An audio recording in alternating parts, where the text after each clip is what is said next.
आज 5 जुलाई है। आज से 45 साल कबल पाकिस्तान में तीसरा मार्शल लॉ लगा, जमहूरियत रुखसत हुई और 11.5 साल की तवील आमरीत की रात ने जन्म लिया। आज भी कौम का बेशतर हिस्सा ये समझता है कि ये मार्शल लॉ, ये जमहूरियत की रुखसती सियासतदानों की बेबसीरती, अदम बर्दाश्त, नाइत्तेफाकी और तसादम और महाज़ाराई का नतीजा था। आज अगर हालात को 1977 के तनाजुर में देखा जाए तो कम वो सूरत हाल उससे मुख्तलिफ नहीं। इस वक्त भी सियासतदान लड़ रहे हैं, झगड़ रहे हैं और इलेक्शन 2018 के इलेक्शन के ख़िलाफ़ जो नैरेटिव अपोजिशन ने बनाया था, वही नैरेटिव मौजूदा हुकूमत के बारे में, मौजूदा तब्दीली के बारे में और मौजूदा जो सिस्टम चल रहा है वो मौजूदा अपोजिशन और साबिक़ हुक्मरानों का है। लेकिन दोनों फरीक मिल बैठकर ये तय करने के लिए तैयार नहीं हैं कि किस से कहाँ गलती हुई और उसका इज़ाला अगर शफ़ाफ़ इलेक्शन के ज़रिए गैर जानिबदाराना और मुनसिफ़ाना इलेक्शन के लिए मुमकिन है तो उसको क्यों यकीनी ना बनाया जाए। आज सूरत हाल ये है कि एक तरफ हुक्मरान इत्तेहाद है जो ये समझता है कि वो अदम एतमाद की तहरीक के ज़रिए इक़्तिदार में आया है। दूसरी तरफ साबिक़ वज़ीर-ए-आज़म इमरान ख़ान साहब हैं जो समझते हैं कि उन्हें अमरीकी साजिश के ज़रिए इक़्तिदार से हटाया गया है। 1977 में सूरत हाल ये थी कि भुट्टो साहब ये समझते थे कि मैंने जो आम इंतखाबात कराए हैं उसके ज़रिए मुझे इक़्तिदार का हक़ मिला है, मैं इक़्तिदार में रह सकता हूँ, जबकि अपोजिशन ये समझती थी कि ये जाली मैंडेट है। उन्होंने सरकारी वसाइल इस्तेमाल करके, सरकारी मशीनरी को इस्तेमाल करके, इंतज़ामिया को इस्तेमाल करके जबर और तशद्दुद के हरबों के ज़रिए ये इक़्तिदार हासिल किया है। वो अवामी राय से इक़्तिदार में नहीं आए। आज भी सूरत हाल यही है। उस वक्त भी भुट्टो साहब दोबारा इंतखाबात के लिए तैयार नहीं हो पा रहे थे। एक तहरीक चल रही थी, अवाम सड़कों पर निकले हुए थे और अवामी राय को दबाने के लिए भुट्टो साहब ने पुलिस फ़ोर्स का इस्तेमाल शुरू कर रखा था और बाकी इदारों को भी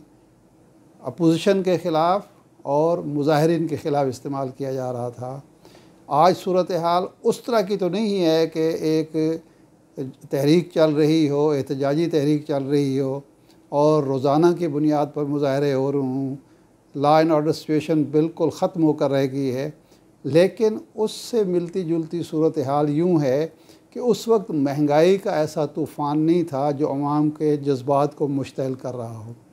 उस वक्त मुल्क की माशी सूरत हाल इतनी बदतर नहीं थी जो आज सबको नज़र आ रही है। उस वक्त हुकूमत और अपोजिशन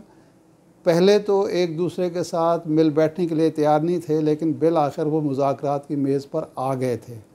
लेकिन उन मुज़ाकरात को इतना तूल दिया गया, भुट्टो साहब ने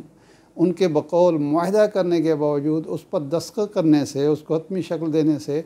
एतराज़ बरता। बैरून मुल्क एक हफ़्ते के दौरे पर चले गए और वापस आते इतनी देर कर दी कि मुल्क में मार्शल लॉ नाफिज हो गया। अगर उस वक्त भी इंतखाबात का रास्ता अख्तियार किया जाता, उस वक्त भी अगर धांधली का रास्ता अख्तियार ना किया जाता, उस वक्त भी अगर सियासतदान और अपोजिशन और हुकूमत के सियासतदान एक दूसरे पर एतमाद करते और किसी का तकिया भी किसी तीसरी क़ुव्वत की तरफ ना होता, कोई भी किसी दूसरी तरफ ना देख रहा होता, तो मुल्क को 11 साल का मार्शल लॉ देखना ना पड़ता। आज सूरत हाल ये है कि आम इंतखाबात की मंजिल तो बज़ाहिर दूर नज़र आ रही है, लेकिन पंजाब में 20 ज़िमनी इंतखाबात हो रहे हैं और उन इंतखाबात के हवाले से अपोजिशन और हुकूमत के दावे बिल्कुल मुख्तलिफ हैं। हुकूमत ये कह रही है कि हमारी कोई मुदाखलत नहीं है, अपोजिशन ये कह रही है कि सिर्फ हुकूमत सरकारी मशीनरी का ही इस्तेमाल नहीं कर रही, सरकारी वसाइल का ही इस्तेमाल नहीं कर रही, बल्कि जबर और तशद्दुद के वो हरबे भी इख्तियार किए जा रहे हैं जो जमहूरियत में नहीं होते। और इमरान खान साहब ने आज जो तकरीर की है, कौम से खिताब फरमाया है, उन्होंने तो इस मौजूदा जमहूरी निज़ाम को मार्शल लॉ की एक शक्ल का नाम दिया है और आला अदलिया से ये सवाल किया है कि क्या ये मुल्क में मार्शल लॉ नाफिज हो चुका है, क्या मुल्क में जमहूरी जो हकूक़ हैं इंसानों के, शहरियों के, वो मुअत्तल हो चुके हैं कि ज़ुबानबंदी भी हो रही है, सहाफ़ियों पर तशद्दुद भी हो रहा है और इंतकामी कार्रवाइयाँ भी हो रही हैं और उनके उम्मीदवारों को हरासा किया जा रहा है, उनके सपोर्टर्स को हरासा किया जा रहा है, उनके वोटर्स के रास्ते में रुकावटें खड़ी की जा रही हैं और उन्हें, उनके साथियों को मुकदमात में उलझाया जा रहा है। तो अगर देखा जाए तो शक्लें मुख्तलिफ़ हैं, अंदाज़ मुख्तलिफ़ है, लेकिन सूरत हाल ना 1970 से मुख्तलिफ़ है ना 1977 से मुख्तलिफ़ है। अगर अवामी मैंडेट को पाँव तले कुचला जाए, पामाल किया जाए, अवामी मैंडेट का न सिर्फ एहतराम ना हो बल्कि आइंदा भी उसकी उम्मीद ना हो, तो फिर मामलात वो शक्ल इख्तियार करते हैं जो 1977 में और 1970 में हम जिनका मुशाहदा कर चुके हैं। अगले आम इंतखाबात के हवाले से अभी तक यही नज़र आ रहा है कि हालात खा कितने ही बुरे हो जाएं, मईशत का बेड़ा गर्क हो जाए, अवाम का जीना हराम हो जाए, लेकिन मसले का हल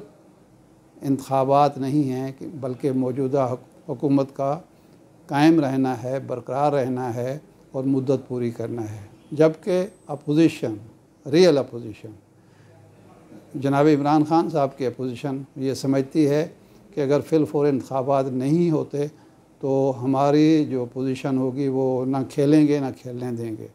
हम उसी तरह जिस तरह 3.5 साल हमें आराम से हुकूमत नहीं करनी दी गई, हम भी इनको हुकूमत नहीं करने देंगे। हम इस तरह का मैस क्रिएट करते रहेंगे, हम इस तरह हालात को ख़राब करते रहेंगे, जलसों के ज़रिए, जुलूसों के ज़रिए, मुज़ाहरों के ज़रिए, मुसलसल दबाव बरकरार रख कर कि ये हुकूमत कोई काम ही ना कर सके। ऐसी सूरत हाल में सबसे ज़्यादा नुकसान अवाम का हो रहा है, पाकिस्तान का हो रहा है। पाकिस्तान की माशी सूरत हाल रोज़ बरोज़ बिगड़ रही है और हद ये है कि IMF तमाम शराइत मनवाने के बावजूद आज भी मुआहदे पर आमादा नहीं। अब मालूम नहीं मज़ीद कौन सी शर्त मनवाई जाएगी। तो ऐसी सूरत में अगर आम इंतखाबात भी नहीं होने, ज़िमनी इंतखाबात के शफ़ाफ़ होने की ज़मानत भी नहीं मिलती, अवामी मैंडेट को कुचला जाता है, पाँव के नीचे पामाल किया जाता है और हुकूमत और अपोजिशन, हुक्मरान और हिज़्ब इख्तिलाफ़ के रहनुमा मिल बैठ कर तस्फ़िया करने के लिए तैयार नहीं, कोई हल ढूंढने के लिए तैयार नहीं, पाकिस्तान के बारे में सोचने के हवाले से तैयार नहीं हैं, तो मुझे तो फिर सूरत हाल बिगड़ती नज़र आती है और अल्लाह ना करे कि 1977 की तरह हम जमहूरियत से हाथ धो बैठे।